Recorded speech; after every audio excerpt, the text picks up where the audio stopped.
Tim Tollefson, it is a pleasure to welcome you on the Running Alone podcast. It's so good to see you. It's been a while. I don't remember the last time we connected, but I'm stoked to be here with you.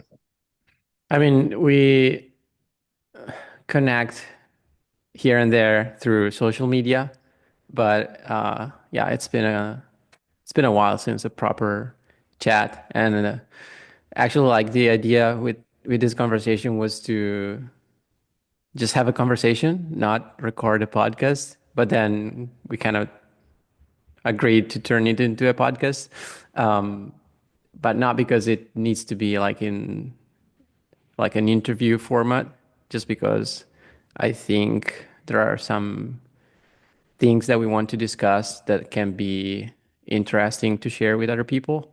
So here we are. And it's important as so many of us in the sport have these conversations, and to publicize a few of them. I think at minimum it might stir or spark a conversation in other people's little group runs and circles, and that's going to be good as a whole because we should be having kind of a public discourse of what's happening in the sport, things that we're concerned about or we're excited about, and all be part of that collective effort as we move forward and the sport inevitably grows and changes. Totally. Yeah. I was just reflecting on how what you just mentioned is really a thing in the US where it really feels like there is a community, there is like shared interest and a shared conversation about a number of topics. I'm thinking also thanks to the media like Free Trail, Single Track, um, like all Iron Far, all the great media you have over there in the US. It's a lot less of a thing here in Europe. There are like the communities are much smaller and we don't have like a such a global scene as you guys have over there. But I do agree that like it's good to ask ourselves questions and to have I don't know to just share experiences and to make people think basically because that's where growth and progress happens, I guess. Not because the Yeah, sport as I know it's not good enough, but because why not? yeah. It's fascinating that you say that because domestically here in the States, we view Europe as like always been the sort of like the standard of trail and ultra and the professionalization. And like Hmm. you guys have this baked history in the sport.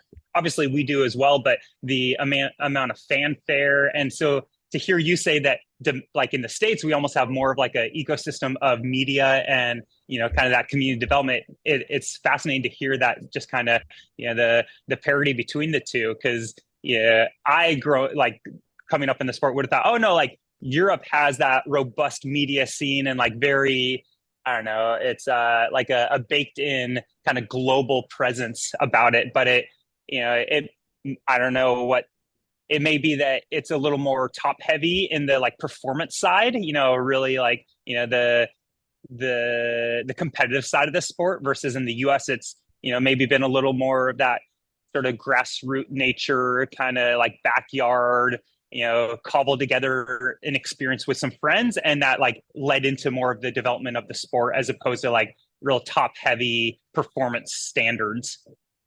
Yeah, there are for sure some differences.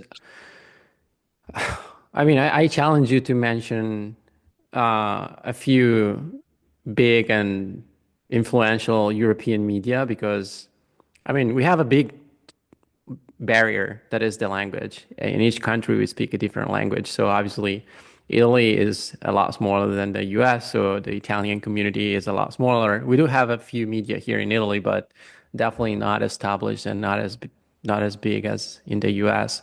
I think on the organization side, maybe with like big events like UTMB, obviously, and some of the most historic races of the Golden Trail Series, Marathon du Mont Blanc, Cierzinal, Zagama, those events who have that have made the history of our sport, maybe it's fair to say that we are a little bit ahead of the US. But I think on everything else, I'm not sure. And Do you it's think funny. that's Yeah, Oh, I was going to say, do you think that's maybe an example of why in 2023, when there was the big controversy around Gary Robbins and UTMB and Whistler, that in the US it felt like a very important topic and everyone was talking about it, versus maybe in Europe it wasn't as for sure. universally circulated because of the language barriers between the different countries and the media outlets? Yeah, I think it's a number of reasons. First is like the geographic, uh, like how close it is to to where your community is. Obviously, it was a Canadian US thing, so um, it felt less important from here. Like personally, it felt very important to me, but that's just because I am so much into the sport. But like the average European trail runner either didn't care or didn't even know about it. So I don't know. Mhm. And yeah, it definitely felt like a huge thing in the US for sure from here as well. Yeah. Yeah. Yeah, it's interesting to reflect on these differences. And also I think in the like how professional the sport is, then we can define what professional means for me or for you.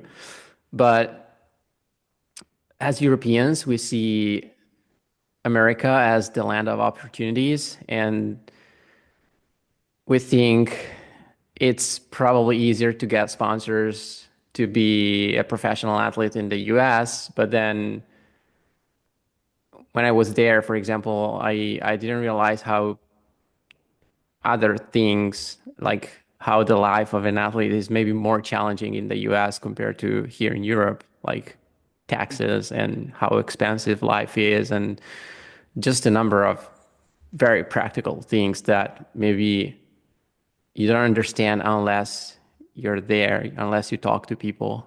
And it's interesting how I was in Boulder, for example, and talking to a number of trail runners over there, and they perceived like the European scene as more professional. But I never really understood in what way, because it feels like, I don't know, everyone is kind of doing their thing on their own. And here, the fact that you can be a professional runner is still not really accepted as like a real job. Like that can be your profession, your job. I don't know. I guess the culture matters, and sports are obviously a big part of the American culture in a very positive way. So I guess that's another difference with what we have Yeah. here.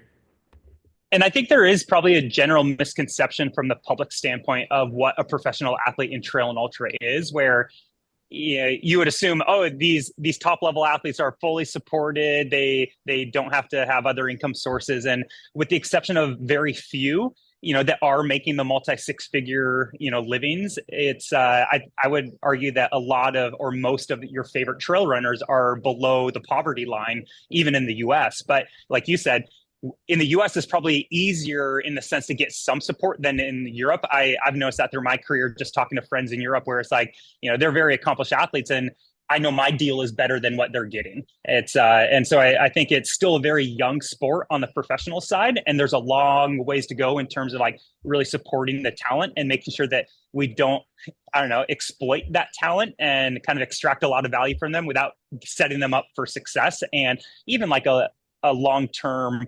path in the sport itself. It's I just think that publicly, I would say pro athletes are fighting for the basic kind of support lines that they need. Much of the same way other demographics are like fighting for access into the sport. It's not as clear cut as like, oh, you're a pro runner for Nike or for Kraft, like you're automatically guaranteed like some substantial base salary. Like it's very There's a lot of parity in it. Yeah, there's a lot of nuance. And Yeah. yeah, I think on the athlete side, um, I mean, with media like free trail, single track, second nature, for example, I've learned so much about contracts, and you get a sense of what you're worth as like on the market as an athlete, which is kind of weird because it's not a public topic of discussion, and with NDAs and all of that is it's always challenging to really understand how much you can get from sponsors and basically what you're worth. And then there is also like the struggle with like giving yourself a value that is an economic value. I mean, I definitely struggle with self-confidence and sometimes feeling like the things that I do have a are worth like have a meaning. And then when it comes to contracts and giving myself a value as an athlete on the market, it's probably even more challenging. But I was thinking how thanks to the access to this knowledge and the fact that a lot more people are talking about these kind of things, it's not that I have all the answers, but it's so much better compared to 3 4 years ago. And that's where this stuff like you are doing with PTRA is so important and providing sort of a domain that young athletes that want to, you know, level up through the professional ranks have access to resources to hopefully navigate these difficult conversations, because many of them are coming in very blind. And Yeah. until you've been around the sport for a long time and you've made those relationships, it's hard to start to piece together the puzzle. And having something like the PTRA providing that base knowledge and resource availability is so important. And I think in general, you extrapolate that just into the entire community of trail and ultra. As we grow as a sport, it's really important that any of us that have been in it for a while and have, let's say some institutional knowledge or just experience, we should be mentoring the next generation of runner, whatever level they're coming in at, from just recreation to the high level.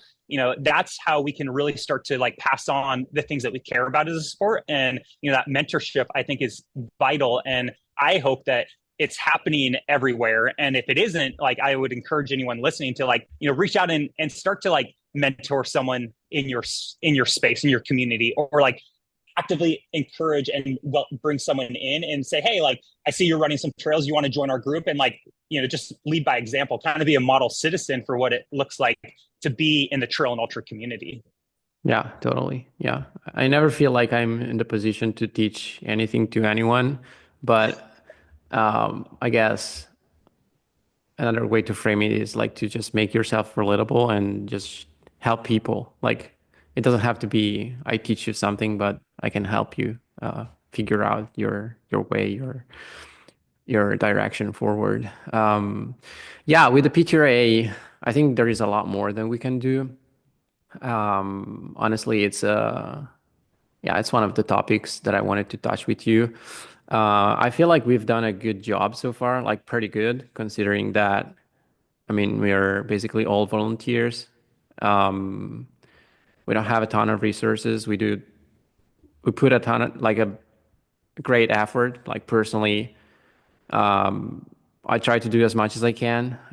So many meetings, so many emails and discussions and thoughts. But then I think that in order to grow the project and really be more impactful, we would need to grow the PTRA to another level, which is maybe more similar to what the PTO, the Professional Triathlete Organization, looks like. So with like professionals actually working for the athletes. But in order to do that, you need resources. So I don't know, it's a challenge, but I think this is the direction that I see for the PTRA to really be even more impactful and provide support, like tangible support for athletes, which yeah, so far we've provided some education, and we've worked with a number of institutions and entities like race organizers, UTMB, Golden Trail, World Athletics, Skyrunning, WMRA, to like make sure that basically they make good decisions. But then to do even more, I think we need to like we can't just rely on volunteers. I think I don't know. And What's what do you think is your going to take? take? What's it going to take to get to that next step? Like obviously funding and resources, but is that going to? Do you see the path being more membership supported, or is it going to take brands or partners and sponsors, or like an advertising model to like actually fund those efforts? What do you see the most viable path forward being to support the PTRA growth that's necessary to build the ecosystem we want to see that will exist and support runners as they come up in the sport? Yeah, it's a really good question. I don't think I have an answer. Obviously, it's great to like not be subject to any obligation from any brand and not have any conflict of interest. We until now we've relied on donations and memberships, so we have total freedom to do whatever we want. Um, I mean, I think asking for more money from the athletes is not fair, even if I think the return for that small investment can be quite a lot. I mean, probably some athletes don't realize, but um, I don't know. The mere fact that maybe last year they qualified for UTMB is maybe thanks to a policy that we discussed, thanks to the PTRA, um, or I don't know, the support they get from other circuits or series, whatever.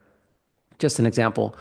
Um, I think as the sport becomes more professional and there is more money in the sport, more brands, like more athletes signing decent contracts with brands, we could have a model where a small percentage of that money goes to the PTRA. Just like, for example, I know that in World Athletics, part of the anti-doping system is funded by agents and managers that uh, basically pay WADA or like the anti-doping system a percentage of their income thanks to the contracts that they sign with athletes. And obviously, there is a lot more money in road running, marathon, and track and field. But as the sport grows, even 1% of a contract is going to become pretty significant.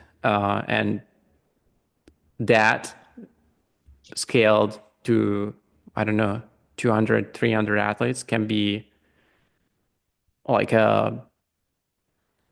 at least in my opinion, could be a decent amount of money that could support the projects of the PTRA or an anti-doping program in trail running. And then I think it's also a duty of some like the organizations, like maybe not federations, but organizations like UTMB that probably have the resources to give back to the elite athletes some of the visibility, popularity, prestige that they get from the fact that they compete at UTMB, they compete in their circuit.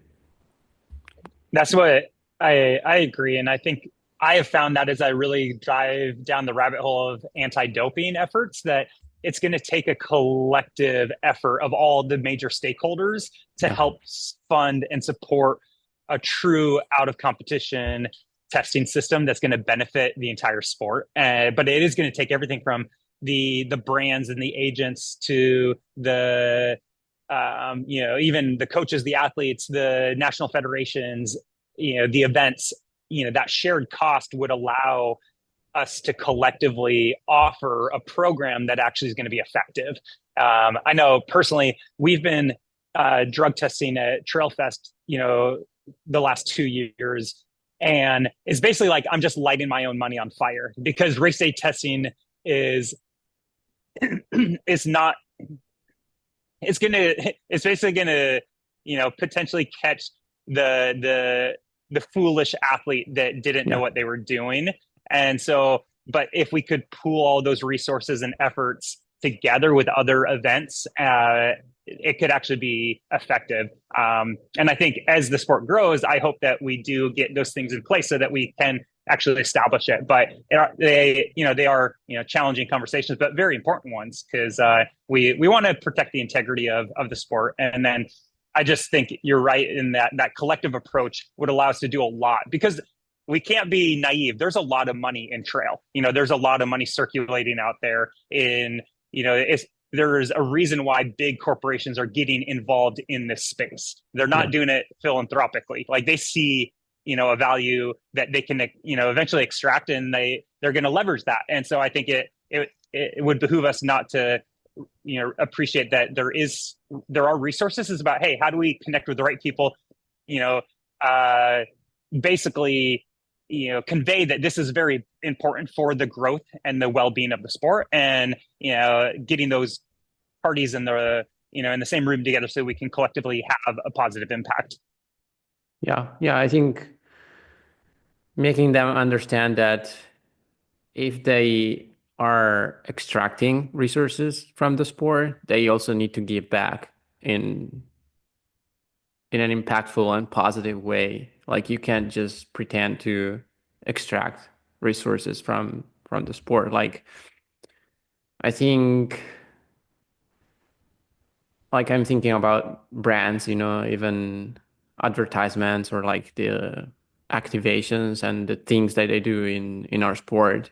I think they are truly impactful and sustainable in the longer term if they have a positive impact on the community, on the people, on the athletes. If not, yeah, they might lead to some like short-term gains, but on the long haul, I don't think so. So I Yeah. think it's important to acknowledge that and to yeah to make it a global I don't know how to say collective effort as you said. So this is a bit tangential, but it just makes me think, like, what are your thoughts on trail running in the Olympics? Like, it's almost the same thing as like, Yeah. what's going to be extracted out of our sport to be in the Olympics versus like what is it actually going to provide our sport? Like, quick Hmm. take, like, do you want us to be in the Olympics? I think the question here is how we want to be in the Olympics because obviously it's very relevant. If being in the Olympics means that we're going to deny our identity and basically destroy the sport as it is, then I probably don't want trail running to be in the Olympics. Uh, I think we need to set some boundaries and just be clear on what the technical definition of trail running is that we want to become part of the Olympic program and make sure that people who are in the position to make these things happen understand what the sport is about and what the athletes actually want. So it's not a yes, it's not a no, but it's making sure we do it the right way. If done the right way, I'm sure it can benefit the sport as we know it and the athletes. It will be like it will bring a lot of new fans, new people, a lot of excitement. Yeah, it's super exciting to be in the Olympics. I mean, Paris Olympics was a lot of fun to follow personally, and thinking about a trail running competition within that program is super exciting. But then, do we want to end up like ski mountaineering that is going to be in the Olympics in 2026, but with Doesn't look like ski mountaineering. yeah, with like an event that is nothing like what people actually do out in the mountains. So I know I It's was just just talking to David Sinclair, who crushed the JFK 50 last so weekend, good. and he's a ski-mo athlete, and I back in June when he won Broken Arrow, I asked him, like, are you aiming for the Olympics? That's kind of the next logical step. And his remark was, yes, but also, like, this isn't skimo. Like, it's going to suit a certain athlete that, like, that's not what he's trained for, and he'll have to shift kind of his specialty and, like, really how he's approaching it to meet the demands of this contrived event versus, like, embracing ski mountaineering ethos and, like, what the sport actually is, to fit this model that's packageable and that the Olympic Committee feels is going to be a good fit for their media property. But I just thought that was interesting because it's like, well, no brainer. Like, this guy's crushing right now. He should make the Olympic team, but not necessarily it's going to be specificity, and it's not necessarily the sport itself. It's almost, a contrived version of the sport. And Yeah. it makes me think, like, take any of those kind of like niche sports, kayaking, mountain biking, ski mountaineering, skateboarding, rock climbing, and all of them have had to morph into something that wasn't true to their origin to fit the IOC model. And there's I'm a hopeless optimistic in life, but it's hard for me to see a path for trail that it wouldn't be forced to compromise and end up a discipline that we don't really recognize. So for you, it's more like a no than a yes. On my, I would say, like, my just like knee jerk reaction would be no, that I wouldn't want to see it in it. And also just the theory of, like, okay, what's, the Olympic model? It's kind of an antiquated property and entity where they are continually struggling to get, to stay relevant. And that's why I theorize that they continually are pushing new events and disciplines and sports to try to, stay relevant in pop culture. But, because of a lot of athletes have found, especially, well, this is speaking from a running domain. I have a lot of friends as marathoners. They may forego Olympic selection because they're going to make way more personally if they go to a major marathon. Yeah. The payday of being on the Olympics isn't what it used to be, and we have so many Olympians, which is still, I mean, I still dream of what it would be like to be an Olympian. So it's not diminishing that accolade, but it doesn't necessarily turn into sponsorship dollars or earning opportunity as an athlete, depending on the sport you're in. So I don't know. I question whether it would be good for our sport. Obviously, it does. Every 4 years, it's going to have the largest spotlight. It's going to have that kind of thunderclap where every single sports fan or non-sports fan will tune in. But will that result in a greater benefit to the sport long term? I don't know. I maybe like you, I say yes to everything, and I try and, like, reverse engineer and see if it works. But I'm skeptical on whether or not we could do it thoughtfully and have it look like trail running, because I'm not a fan of basically doing the flower format. I Yeah. wouldn't want to see this, like, contrived, I don't know, like, Pretty contrived artificial. facade, yeah, of Yeah. what our sport is to make it, fan friendly. I think that we could have both, and we shouldn't have to, like, compromise on what makes trail amazing in the first place. Yeah. Yeah. That's a much better answer than what I had. Uh, No.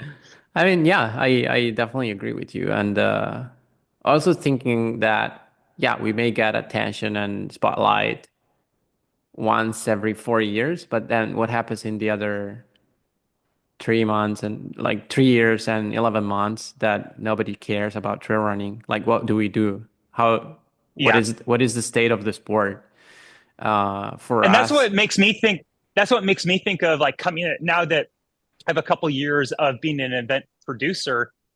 I recognize the power of working with a series or, like, a larger entity, but also there are a number of examples, well, basically as long as sport's been around, of those series or events basically extracting value of the local organizing committees and hearing about how those local organizing committees or communities didn't really necessarily benefit long term from hosting an event like the Olympics or a world championship, or here in the States, an Olympic trials for the marathon. A lot of effort goes into producing this incredible event. And, with the hope that it actually is going to elevate that individual event or community. And there are some, micro level impacts, but often you'll hear about these organizing committees saying like, I will never do that again. The amount of effort it took to meet the demands of these, organizations,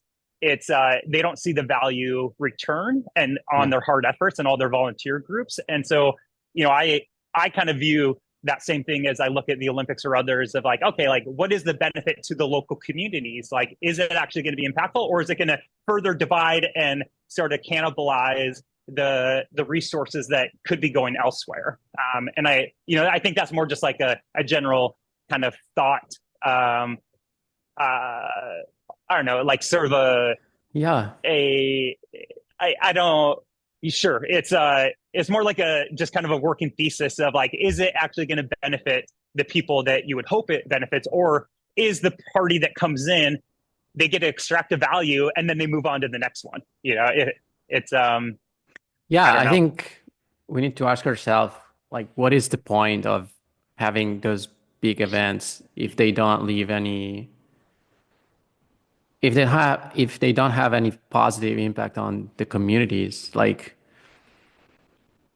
for example, seeing what happened in Turin for the Winter Olympics in 2006 with like a huge investment by the local organizing committee and the government, and now like facilities that are falling apart that nobody uses.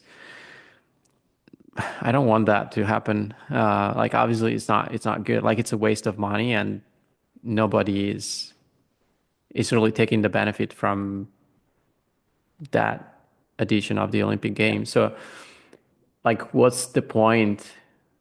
What what is the point of sports if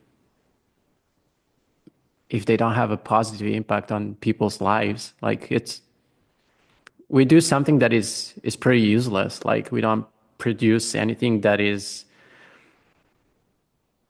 like that people use or that improves other people's lives. I mean, obviously when we run, um, it feels like a useless activity, but it's we know it's not. I mean, it's so much more than running.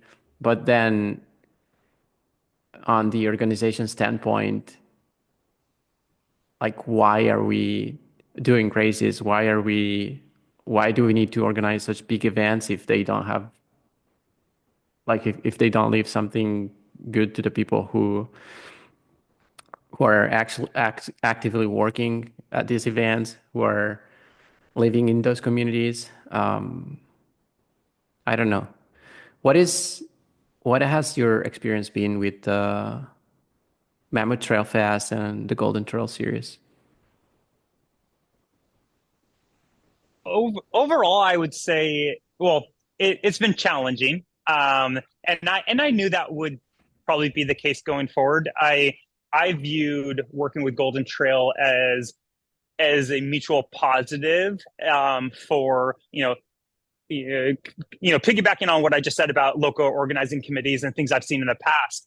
Um, I I kind of took that bet that it would be beneficial for us locally to kind of raise a little bit of awareness of our event as we were a young event, but also going in knowing that like it would be a constant challenge to navigate the things that we really valued as an event and the local community and make sure that that stuff was preserved and not kind of compromise in the effort of elevating just this world scale production. And after 2 years of doing it, like it, we learned a lot of stuff. It did challenge things locally.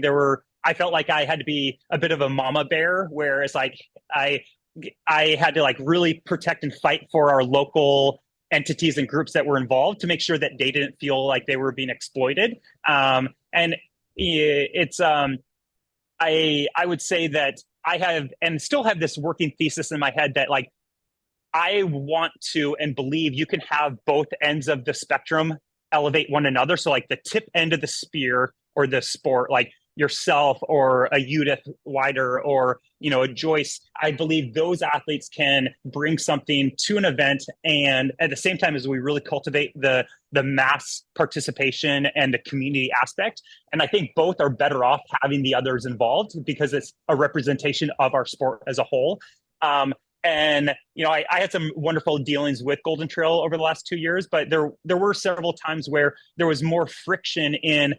I cared as much about the mass participation and the community side as the elites, and Golden Trail is there to serve the elites, and so there were quite a few kind of friction points that like made me realize that if we were to move forward with working with the series, it would be something that we'd have to continually really advocate for the fact that we at Trail Fest will never care more about one group than the other. Like we believe each are equally deservedly of that the attention and the respect and the resources. And we actually are not going to be working with Golden Trail moving forward.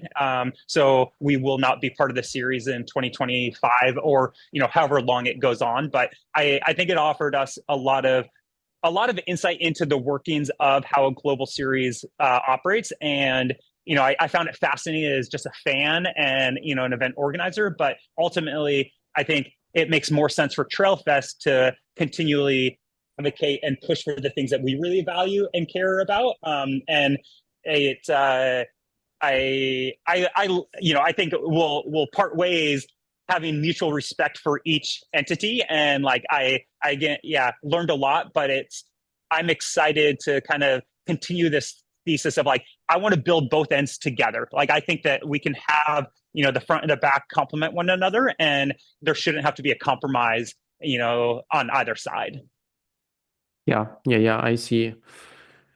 It's yeah, it's challenging. I don't know. We're a very much participation sport, like where people are involved in the sport but don't necessarily know what's happening at an elite level. Like if you're a cyclist, everybody knows who Tadej Pogacar is, Uh, like the top and the top level of the sport has a much better connection with the recreational side of the sport, like the community in general. I think in trail, in running in general, a lot less. Like people, it's hard to make people care about what the elites are doing. People generally care just about running and like having a good experience. And yeah, they might go to a race. They might not. They just want to go out and train and run, basically. And So I think my like question. Oh, mhm. sorry, go. I think I was going to say, Mike. the connection between the like what Golden Trail is doing, for example, and the public, the fans, the audience that you're trying to build, there's still something that they haven't 100% figured out because after 6 years of Golden Trail, I think the project would be. I mean, it's not bad. It's not bad at all. This is not to criticize Golden Trail, but obviously, I don't think it's at the level that I could expect 6 years ago if Hmm. that connection was better. I don't know. What do Yeah, you and think? I wonder with Golden Trail, just kind of seeing how it operates on the back end. I think their vision is sound on what they're trying to produce and provide, but they may be a little thinly spread in the fact that it's is not as large of an operation internally as the public may expect. There are a few key people doing basically everything, and Exactly. so I think it's It's not the Tour de France for sure. I no, mean, it's no, but so much it's kind of smaller. betting on the fact that we can produce this, and if we have proof of concept, people may come in and invest in this, and like we can go for it. And I definitely admire that mindset of, hey, let's kind of like build it and kind of like fake it till like we get people convinced and then we can like continue on at a larger scale. But it makes me think, and But piggybacking on what you does it said, actually work? like I don't know. in what way? Like in I think faking something oh yeah, is never gonna, like, eventually it's not gonna work out. I don't know. yeah, You have yeah. I to, like, if you're not authentic, if you're not growing something really sustainably, I don't think you can survive for that long. You cannot be sustainable over the long haul. That's what the analog to the business world. Startup companies are hemorrhaging money for years, maybe decades, and then at some point they become profitable. And you think, how is that possible? Like you're $100 million company and you're just becoming profitable. That's where it makes me think. And I've noticed this with Trailfest. Like we're building something that's like a nice lifestyle business that is supporting the things that we care about, and we're not interested in just exponential growth and scale. And when we don't care about that, we can continue to preserve the things that we really do care about, and we don't need to welcome larger partnerships and more like runners to like help support something that's growing because we aren't faking it, to your point. And it makes me think of like in our sport of trail, unlike cycling and a lot of the other major sports, we are such a participatory sport. Yeah. And you see this in road running and marathoning. Is the path forward to have those two together? Like I was saying, like I have this thesis that it's possible, or does it need to like, fragment and have a elite only circuit and then the participatory community focused stuff? And in that sense, it would have this divide that's very clear on which is which. And, if you look at the New York City Marathon, on the data of the top tracked runners, most of the runners being tracked publicly were like influencers or other people. They weren't elite levels. They weren't the Yeah. ones winning the races, which is fascinating because you think, well, New York City road running, like the New York City Road Running Club, they're spending hundreds of thousands of dollars, maybe, potentially millions on recruiting the top level athletes, prize money, appearance fees, housing, all these different things, performance bonuses. But the 45,000 runners that are in the crowd, they don't really care about who won the race. They're, like you said, they're there for their own personal journeys, experiences, and community developments or give backs to these nonprofits that they're raising money for. So is our sport in this like antiquated model of trying to have both, and we need to kind of separate the two, and both could be more healthy as a result? I don't know. It's kind of an interesting thought experiment. Very, yeah, it's an open debate. I think they need to be together. Um, I think they can grow together. I think the pro side of the sport is it can provide a lot of inspiration for the average runners, the fans. Um, I don't know. Did you come across that newsletter by Matt Trappy that you mentioned the stats from the top 10 tracked runners from the New York City Marathon? I think there are No, some not good yet. answers in there. Okay. It's a super interesting article. It was actually written by uh, the sports marketing manager at Chorus, who has Uh, a great insight on like influencers and pro athletes and the deals and everything. Um, this is to say, I think like the pro side of the sport, the elite side of the sport is what can really like carry everything, like push everything forward, as long as these elite athletes are given the right tools to speak to the communities. Like obviously the connection is broken. I think is in a lot of cases is not good enough.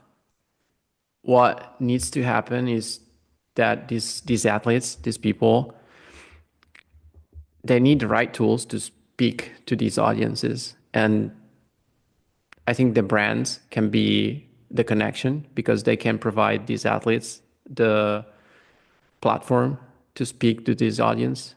Because I mean, our job is to run, is like we have inspiring stories, but it's not necessarily our job to tell these stories. We need to focus on running and training and everything. And not every athlete is a good storyteller and good with, YouTube, podcasts, Instagram, whatever. But if brands help the athletes elevate their stories and they give them the right tools to tell these stories, I think we can do a much better job. And that's one way to bridge this gap that there is between the top end of the sport and the fans, the community. I think that would Absolutely. provide, that would make the sport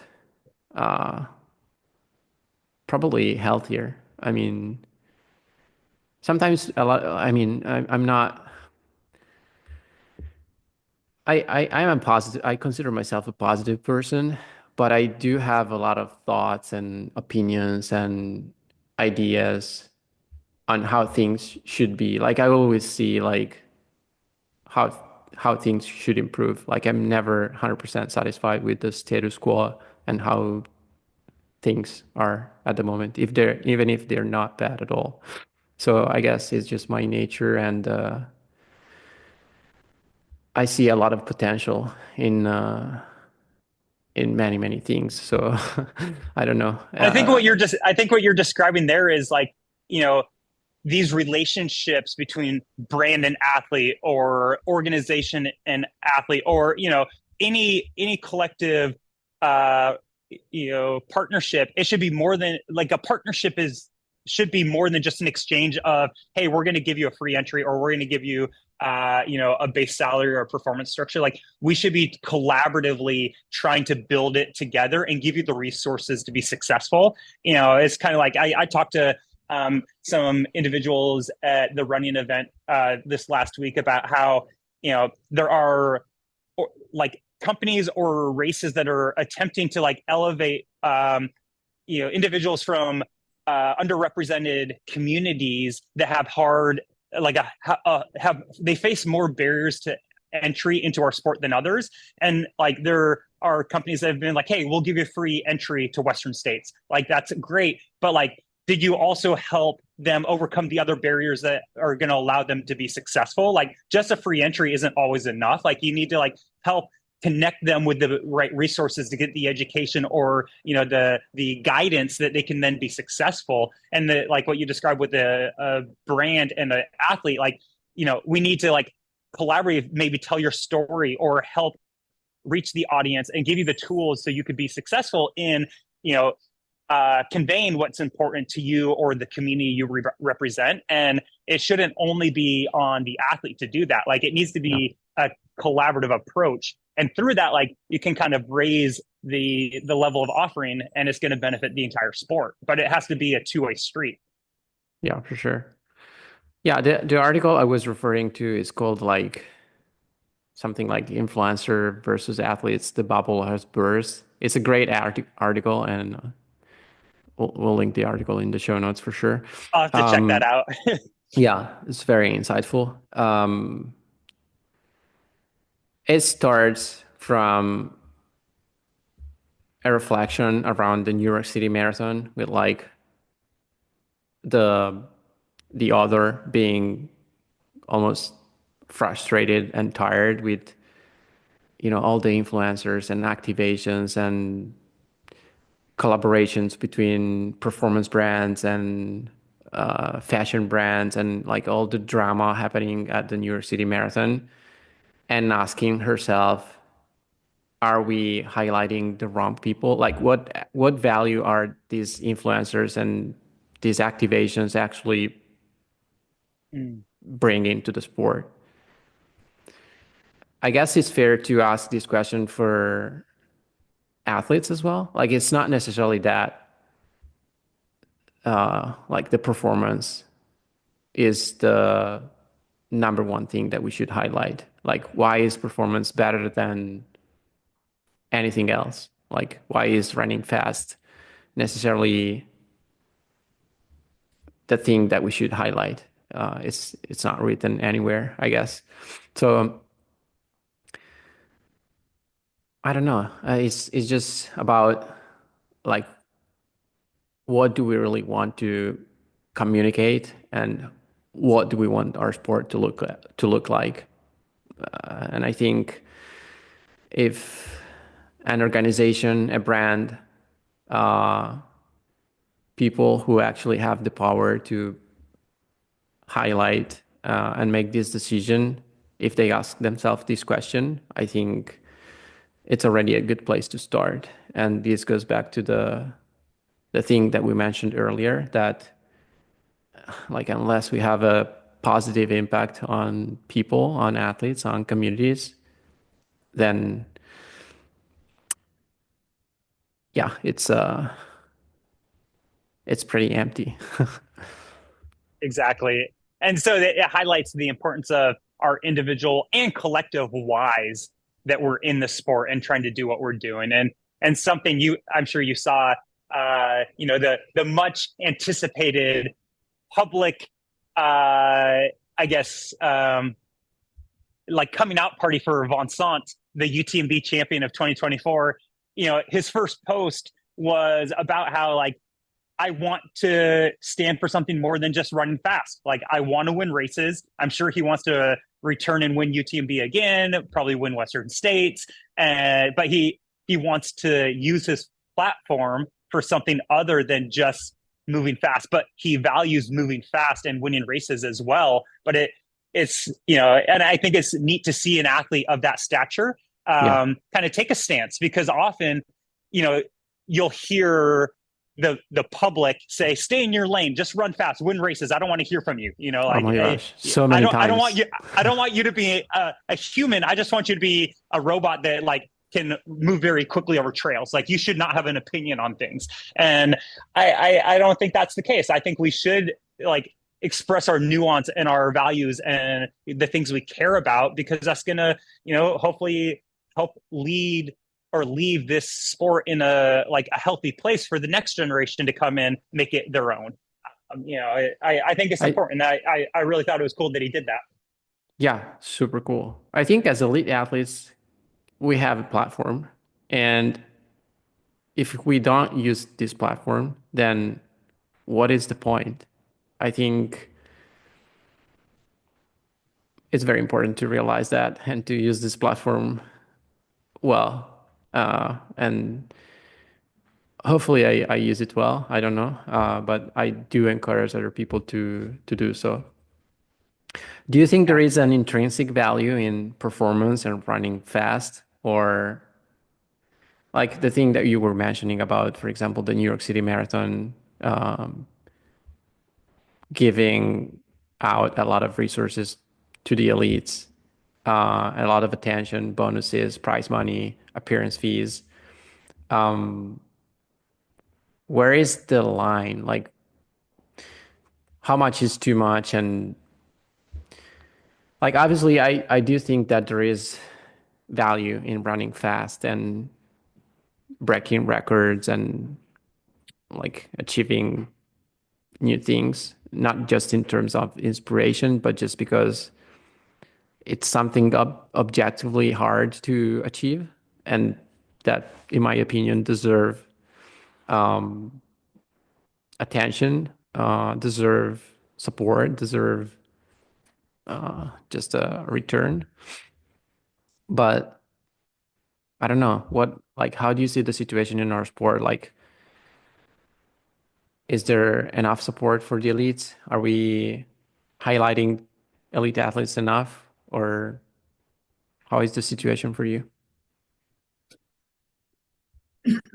It's a great question, and I I think there are enough resources to elevate both.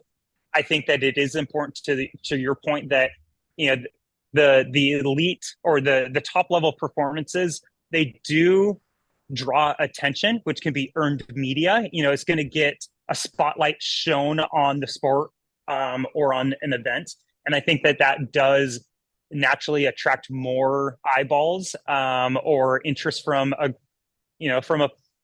community or from runners that may have not been exposed to it as much. So I think that it can be important part of the discoverability of kind of the sport and events. And I think that each individual event needs to kind of evaluate where those resources are spent. Like at Trail Fest, we've been offering prize money from year one. Like, and we didn't have, I mean, we barely had a budget, but I felt it was important that we did start to offer because one, I I wanted to help kind of be part of that culture of let's support the up and coming runners that are trying to make this a living, and it's going to be like a nominal amount, but it could be something that helps them string together their next effort. And I know when I was a young athlete, like Lindsay and I, if we found a race that was offering a couple $100s of prize money, like it made a difference for us. Like it's like, hey, those are Yeah. groceries for the next few weeks. And so Yeah. like it's very small, but I think that those things do have a positive impact. But it's going to be kind of dependent on individual races, on where the bulk of the resources should be spent. I don't know. I don't think there's a definitive answer necessarily, but I do still have this working thesis that both can coexist and will strengthen the overall sport and culture and community because they are operating together. But where it might get complicated is when an entity or a brand or something is like trying to really maximize profit, or like then it kind of like starts to eat into the ability for all of these things to coexist. And I think it will get complicated, but I believe that we should be elevating the pro level, the pro side of our sport, because I do think it's important. And I think pro athletes have a lot of inherent value outside of just running fast. And it's I don't want to see like either end kind of be compromised. So maybe I want my cake and eat it too, but that's kind of the philosophy. Like I think we can have both, and that's what I strive for. Yeah, I do think so. With historically in our sport, there hasn't been prize money pretty much in like just in very few races. So this is changing a little bit in the last maybe 3, 4 years. This has changed. Um, but I don't know. The obviously the I'm speaking for race organizers. Obviously, the interest has not been in rewarding elite athletes and giving them recognition for their effort and the prestige they bring to the races. I don't know. I don't know why. I don't know what is the reason why we like historically we haven't had prize money in trail running, but it is what it is.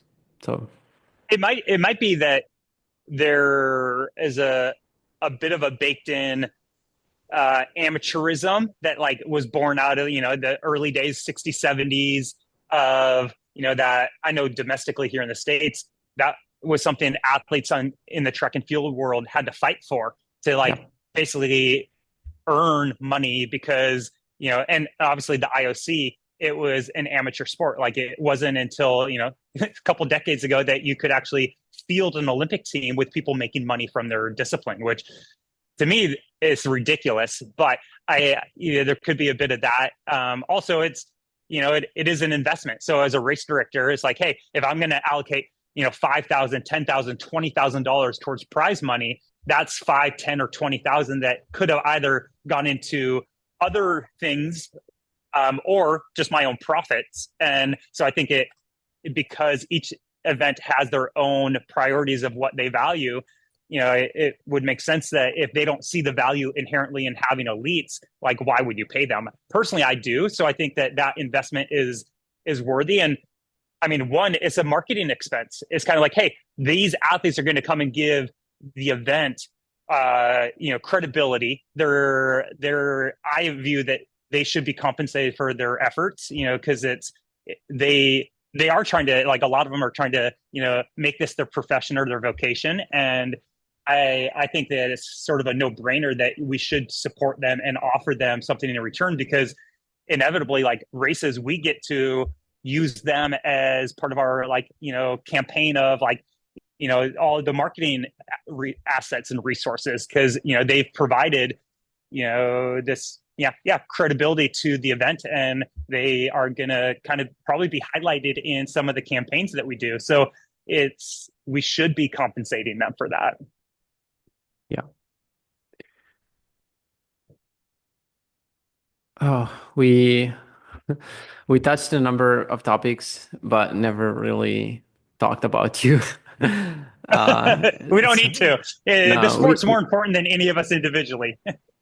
I mean, it's the sport has made us who we are. So, yeah, we need to be grateful for that, for the opportunities that we've had.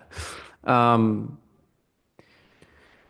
but yeah, I wanted to ask you a few like more personal questions, just because you have been very open and very relatable, I think, on a number of things that personally I have found very important. I have found a lot of solace, a lot of I don't know, just the fact that just learning that maybe someone was struggling with similar things that I was struggling with made me feel a lot less alone, and that's been huge. Like not just you, but uh, anytime I read about an elite athlete that is struggling mentally, for example, I find it super valuable. I mean, I'm really sorry that they're struggling, obviously, but I think being open about it um, can truly help other people and lift other people up and make them feel less alone. Um, I think I've watched your video with chorus like 10 times. You know, the video that you made, I think it was a Oh. couple of years ago now. Just because it's so good, it really speaks to the person I am. And I don't know, maybe just since it's been yeah, I don't know, maybe a couple of years, how do you feel about telling your story and in such an authentic way and just being public and open about what you have gone through and maybe what you're still partly going through? Well, I appreciate that. That is very kind. Um, I If I reflect on it, I'm very proud of myself for taking those steps to kind of share what was going on. I think it helped me process things even further and normalize my own struggle and realize it that it is a continued effort that I have to put in, much like running. I didn't get there overnight, so I can't outrun it as quickly. It's going to take multiple seasons of effort to, like, continue to develop those muscles and skill sets necessary to navigate the path forward in a way that I'm proud of. And so I would say it has allowed me to have less insecurity and shame around the things that I continually am confronted with on a daily basis, and normalizing it for myself. It's allowed a lot of other connections in the community with people, which has been great. Those that have reached out, or we've chatted about it, and I think it's collectively helped destigmatize a few of these things to a degree that it allows us to normalize those conversations, which I think is the important part. Recognizing, as you said, you know that we aren't alone Yeah. in our struggles, and in the age of social media, especially, like, we're encouraged to curate this impression management of an image that everything is going swimmingly well. And the reality is that's just not the truth for anyone. And part of life, in complement with the beauty and the joy, is pain and suffering, and not being afraid to acknowledge that. I think it helps all of us feel a little less inadequate when we're looking at others. I had a really good conversation with one of my best friends last night over dinner, and and he's struggling. He's having a really hard time, and just being able to have those conversations and recognize that that's the season of life that he's in right now. I think is comforting, knowing that hopefully that season is a season and it doesn't last indefinitely. But I have found that with talking, it's allowed deeper connection with people I care about, and it's a continual reminder that like I am not alone. Knowing that like yourself or others, share similar struggles. It I don't know. It gives me more hope in the future. Um, I think it's just a very powerful thing, and I am very grateful that Koros saw value in sharing that story. I think that was really commendable on their part, and How I did just it think it's a start? necessary. Like, did you Um, pitch that story to Chorus, or like I don't know, because for me, and this goes back to what we were mentioning before, the like brands helping athletes telling stories. This is a story that doesn't have anything to do with. I mean, yeah, there is Western State, there is like some action races involved, but it's about you, and it's definitely a story that is not it's not very common to see, especially by a brand. Um, but I think this is the things that we need to talk about more than any race, any success story, any performance, any achievement. This is what is important to talk about that can truly touch people's lives. And I was thinking, I think you've probably touched a lot of people's lives. I don't know how, like, the feedback you've received. A lot of times I think,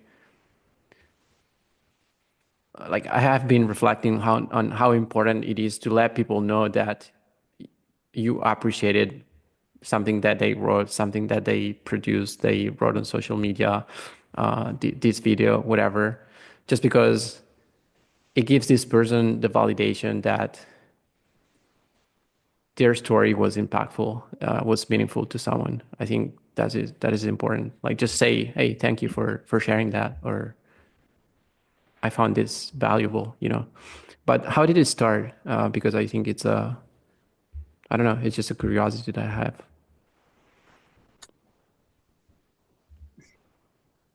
it actually started with on a run sharing some of those struggles with a friend, and that friend was a bit of a storyteller himself, and he thought it was a really important story to kind of start to share with other people, and that led into conversations of like, okay, well, like would it look like, how could this even come out, and um knowing that like my brand partners might have the ability to like actually tell this story, we started reaching out to a few of those brand partners, and Chorus was the only one that actually wanted at that time to be involved.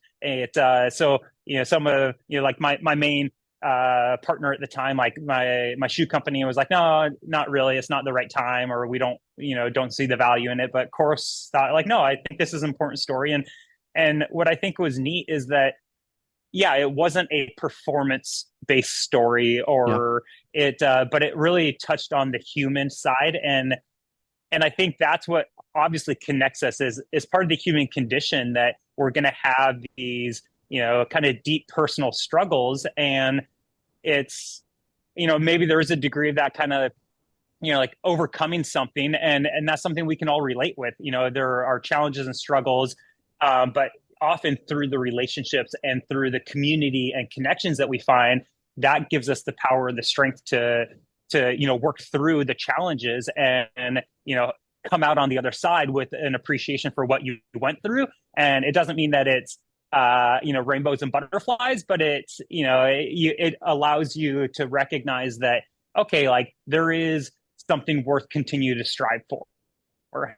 And but it basically just started with a conversation. And so and that's something I think I've really appreciated now is that, and it goes to any of the things that we were talking about earlier, any of these topics, it's like, it starts with a conversation. Like we need to have a space where we feel comfortable enough to chat with someone, to broach, kind of a discussion. And you don't know where that may lead, but if we don't cultivate a healthy environment for people to feel comfortable to do so, I think that we're really going to be, snuffing out the potential that is there to have positive impact on our communities, because we need to be able to be safe and comfortable enough to bring up a concern or a thought and not feel judged or mocked, or that we can't speak truth to power. And I think that's something that I would hope that all of us are kind of cognizant of it, providing that space that anyone in our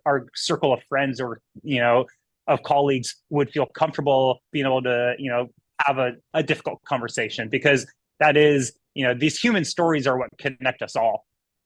Yeah, we need to cultivate community. And yeah, sometimes we do feel a lot of shame. And I think shame at different levels, like at an individual level, at a community level, is sometimes what prevents us from accepting who we are and just doing what we need to do, because it makes us feel like a huge pressure and anxiety about things, and admitting to ourselves that, I don't know, just admitting ourselves that some of the things that we do are different from what we would like. It's hard, and like finding acceptance is hard, and telling ourselves that we are okay the way we are is hard. Being proud of who we are is sometimes hard. I don't know. For me and you, it's definitely been hard. Um, Yeah. Accepting your body, accepting my body, being thankful for what it can instead of what it cannot, or what it doesn't look like. um, Mm-hmm. and I think the fear is sometimes for me, it's been that, like admitting to myself, um, or like looking like I'm not ambitious enough, I'm not driven enough, because it's almost scary. Like you easily draw the conclusion that then you don't have what it takes to be at the level that you want, or you can never achieve the things that you want to achieve if you just let yourself be the way you are. What is it? Yeah. What has it been like for you? I definitely can. I feel that conflict and resistance often of, if I accept who I am I just settling? Am I, kind of giving up on achieving something? And that's the automatic thought that goes into my head of like, okay, you're giving up. Like, if Yeah, you accept, you give up. And it's like, well, that's one way to frame it. But the reality is just kind of like, accepting things, that you can't control, or things that, you're trying to fit into some preconceived notion or stereotype that isn't necessarily necessary, just because that's how you've been conditioned societally to operate, or like cram into this box. And it's not about like accepting that you aren't going to do anything, but more like, okay, like this is the situation, what am I going to do, or what are the steps I can take towards achieving something? And I think that, like, there's definitely this like just societal notion that like we should always be achieving something, and the reality is it takes so much effort to work towards a goal, and majority of the time it's in that like kind of mundane, you know, unimpressive landscape of like you're just chipping away, you're stacking your hours, you're logging your time, you're getting the skills necessary, and there's nothing sexy about that, but it's kind of like that's where majority of us, that's where life is lived. Like the very Yeah. exciting like flashes in the pan are, the exception, and those when they do happen are really exciting and we should cherish them. But like to get to any of those moments, it's going to just take a lot of hard grinding work. And that's true for every domain really in life. And, normalizing that like life is spent in kind of the dole in just like the average, kind of moments. And it, that it doesn't have to be flashy, I think is something that I continually remind myself of. But I don't know.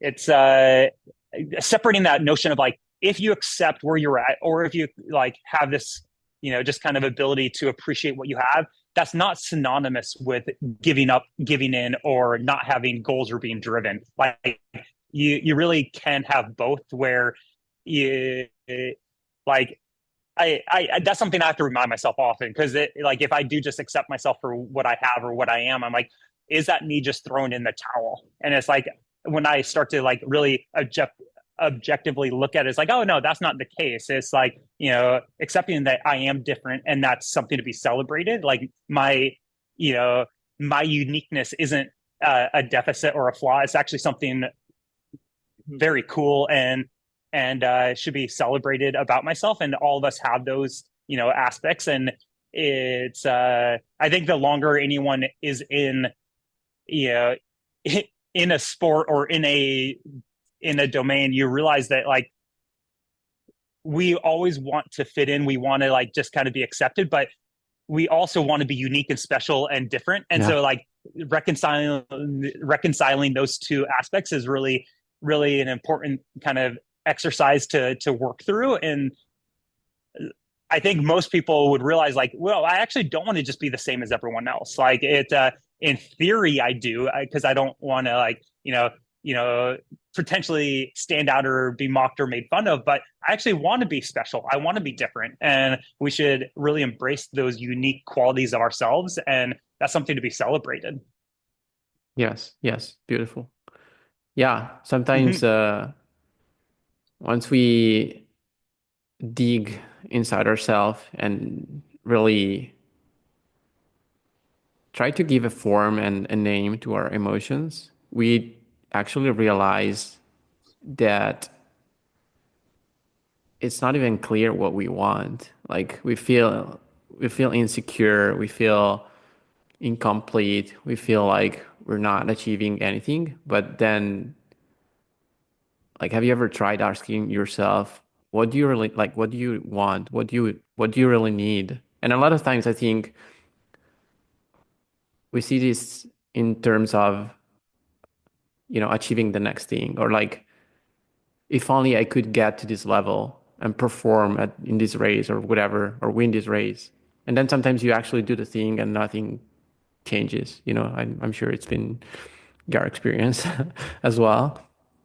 So I like to just realize that the achievement is the exception, and being able to like